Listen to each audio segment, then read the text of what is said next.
Straight ahead on this week's Falcon Fever, the men's basketball team ran over Georgia College to hang in for more postseason play. We'll have the highlights from Tuesday's nail-biter and find out where the Falcons go next. And find out how the baseball team performed on the road against one of the country's top-ranked teams. For many, getting in shape means starting with a 5K run as a goal. See what a university coach is doing to help you prepare and have a little fun on your run.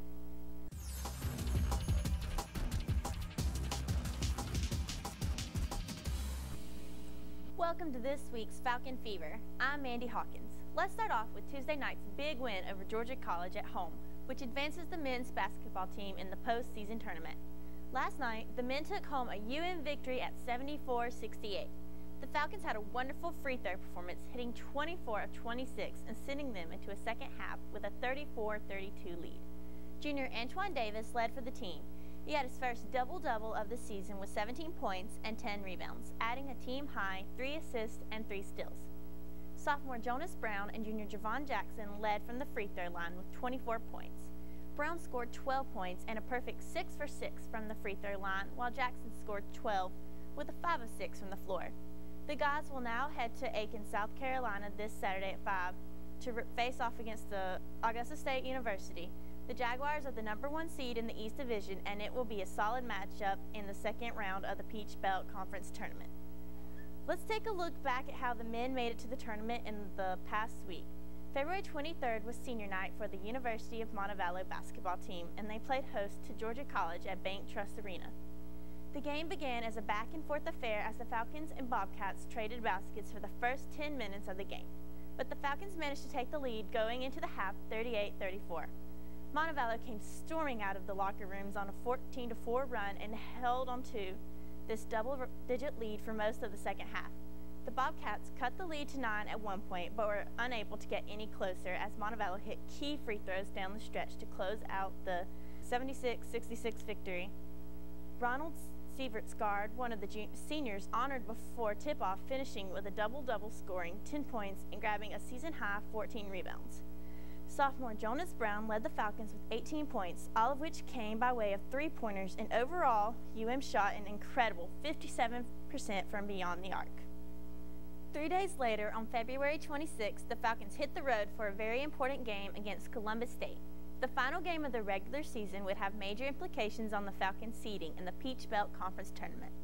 If the Falcons could pull it out against Columbus State, then would host the first-round game in the PBC Conference Tournament as the #2 seed from the West Division. The Falcons put in some serious work during this game as they controlled the glass, out-rebounding the Cougars 38-26, and 22 of those rebounds being offensive boards, which is nothing short of amazing. Despite the Falcons shooting under 40% from the field, the Falcons captured the victory with a score of 62-60. Junior Tyrell Coleman hit 2 key threes late to help seal the victory. The Falcons were led by Antoine Davis, who had 6 rebounds, 7 dishes, and finished with 14 points. Ronald Sievert's guard followed by his senior night performance by putting up a double-double with 11 points and 10 rebounds. That victory is what clinched the #2 seed in the West Division for the Falcons, sending them to the first round of the Peach Belt Conference Tournament. The guys will now head to Aiken, South Carolina this Saturday at 5 to face off against the Augusta State University. The Jaguars are the #1 seed in the East Division, and it will be a solid matchup in the second round of the Peach Belt Conference Tournament. As the regular season for the Lady Falcons comes to a close, the Falcons have only 2 games left. Let's take a look at these final matchups. The first of the last regular season games was played here at home on senior night. Before the game versus the Bobcats of Georgia College, 4 seniors were honored. Seniors Carrie Parrott, Jessica Collins, Chris Siegenthaler, and Tierran Young were all honored for their careers with the Falcons. The team was led by junior Dee Harris on the night, who had 10 points and 3 rebounds, and Alex Strickland followed with 8 points and 2 rebounds. The Falcons, unfortunately, were outplayed by the Bobcats, only shooting 29% from the floor and 53% from the stripe, but they fell 60-45. For their last regular season matchup, the Falcons traveled to Columbus, Georgia to take on Peach Belt opponent Columbus State. The Falcons are looking to end their season strong as they took the court for their final game. They gave a complete team effort. All 10 of the players that took the court for the Falcons scored. They were led by junior Tiffany McClure. She had 11 points and 7 rebounds, and senior Tiara Young led in rebounds with 9. She also had 7 points and added 2 blocks and 2 steals to her tally. The Falcons beat CSU 55-37. With the win, the women snuck into the Peach Belt Conference tournament, and it is the first such appearance by any women's basketball team in Montevallo's history. The ladies have a tall task ahead of them, though, as they face the number 1 and undefeated Clayton State. UM was swept in the regular season series. The Falcons face the Lakers Wednesday, March 2nd on CSU's home court. The winner of that game will face the winner of the Francis Marion USC-Aiken match. Now we go to the Diamond in Evansville, Indiana, where the baseball team played a 3-game series against the defending Division II national champs. The Falcons added to their winning streak against ranked opponents this weekend as they played the defending Division II champs in a doubleheader on Saturday and the final game in 3 days in the 3-game series Sunday. In Game 1 of the doubleheader, the Falcons were led by Scotty Deason at the plate, who went 4 for 7 with a run scored, and he also pitched 1.5 innings to pick up his 3rd save of the season. Sophomore Wildis Mukes brought home the win for the first game. Pitching 7.1 innings, he struck out 5 and walked just 2. He scattered 6 hits over 7 innings and allowed just 1 run. The Falcons beat the 24th-ranked Screaming Eagles 2-1.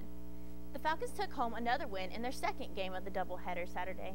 The Falcons claimed the win 7-2. Senior Joey Nora led by pitching 6 innings, striking out 3 and walking 1. Freshman Edward Bransima pitched the next third of the inning while walking 2. Final pitcher, junior Wes Rich, pitched 2.2 innings and struck out 3 while grabbing his first save of the season. The Falcons took their first fall in their 3-game streak against USI on Sunday, losing their final game 3-2. The Falcons fought hard, keeping the game tied until the 5th inning, when USI scored a run to break the tie 3-2. Junior Heath Peterson led the Falcons, going 3 for 4 at the plate, with a run scored.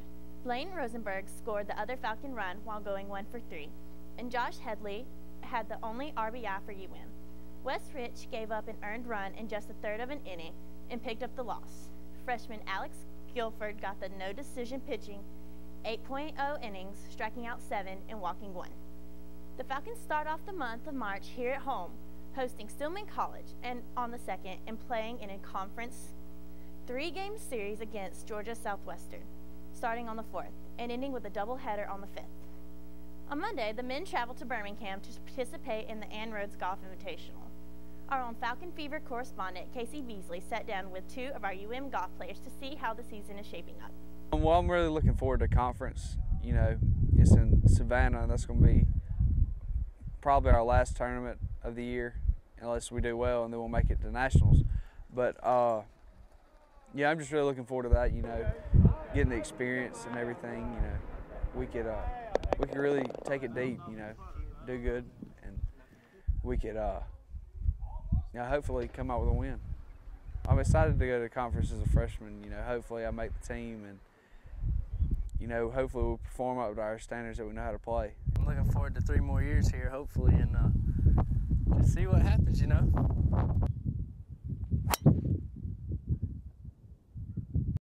The women's golf team also traveled to play in the Ann Rhodes Invitational on Monday.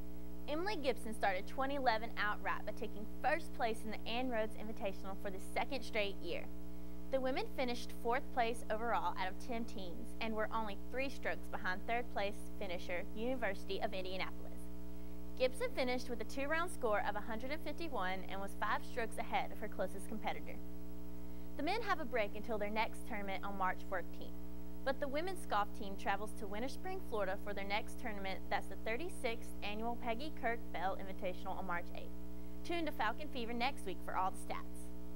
The women's tennis team has had a rough ride lately, with only 2 wins in their season so far. The ladies have had a full week. The Falcons traveled to the University of West Alabama last Wednesday and took a fall 9-0. They fought hard through the number 1 and 3 singles matches, losing 6-2 for both.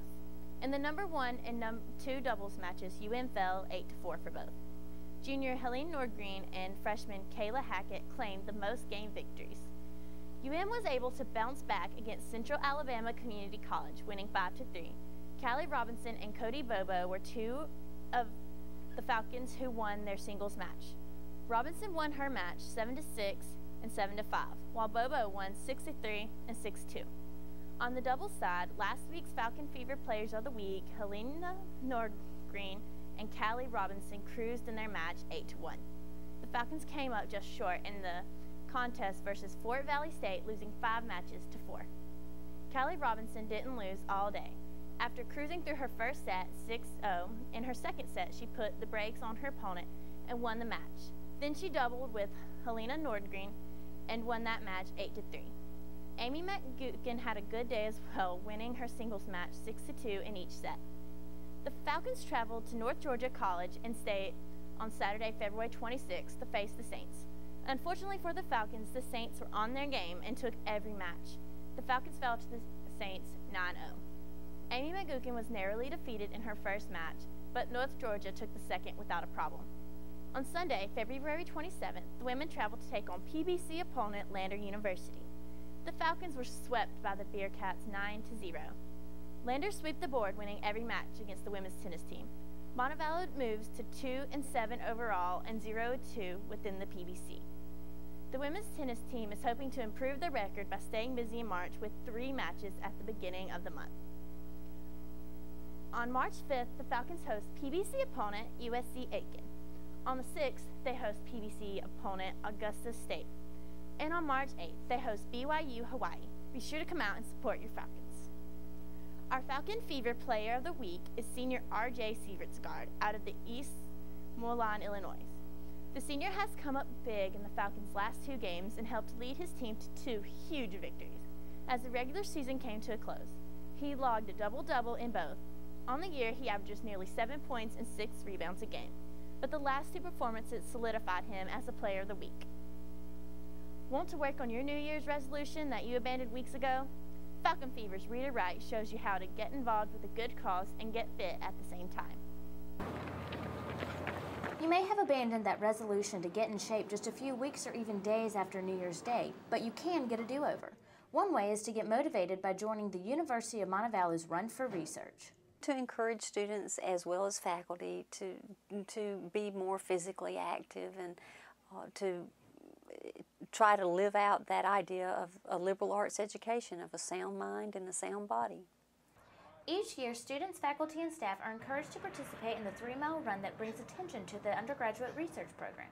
In the past few years, less than 50 people have participated in either the 5K or the 1-mile walk. Cross-country coach Mark Hart decided he has something to offer. People. And I was just wondering, how we could get more people to show up if maybe students and staff on campus were scared to run 3.1 miles. So I just wanted to offer a training program for everybody to get ready, for that day. Coach Markart knows that with different runners come different abilities. That way he has set up 2 different programs, ranging from either beginner runners and walkers to more advanced runners. I'll be here for questions. I'll answer their questions. I'll have a training plan.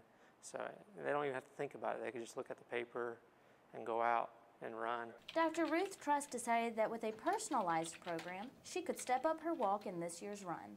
I wanted to try to actually do the run myself, the 5K run. In years past, I've always done the 1-mile walk, but that's why I was interested in the training program. So far, only a handful of people show up to each training session, but Coach Markart wants more participation, so each person can encourage each other in the process.